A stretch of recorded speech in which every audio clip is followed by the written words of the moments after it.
দাদু ভাইয়ের ক্ষতি করার অপেক্ষায় ছিল ঝিল। তবে চৈতি তার মনের শয়তানিটা আগে থেকেই বুঝতে পেরে গিয়েছিল। তার জন্যই এক মুহূর্তের জন্য দাদুভাইকে একা ছাড়ছিল না ঝিল। কিন্তু ঝিল যখনই এই কথাটা সাক্ষ্যর সামনে চৈতিকে বলল, তখন কিন্তু তার কথা বিশ্বাস করতে পারে না সাক্ষ্য, আর বলে, না ঝিল, তোমার এই কথাটা আমি মানতে পারলাম না। চৈতি একজন ডাক্তার, ডাক্তার হয়ে এইরকম কাজ ও করতেই পারে না। সাক্ষ্য তার পাশে দাঁড়াতেই খুবই খুশি হয়ে যায় চৈতি, আর এই সুযোগটাকেই কাজে লাগায় সে। তারপরেই সাক্ষ্য জোর করে ঝিলকে খাবার খাওয়াতে নিয়ে গেলে এক মুহূর্ত সময় নষ্ট করে না চৈতি। নিজের পকেট থেকে স্লো পয়জন বের করে আর মনে মনে বলতে থাকে, এবার এখান থেকে দাদুভাই আর ফিরে যাবে না ঝিল।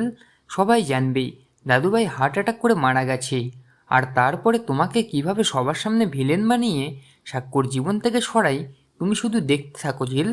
এরপরেই দাদুভাই চোখ বন্ধ করলেই দাদুভাইয়ের স্যালাইনে সেই ইঞ্জেকশন দেওয়ার জন্য এগিয়ে যায় চৈতি।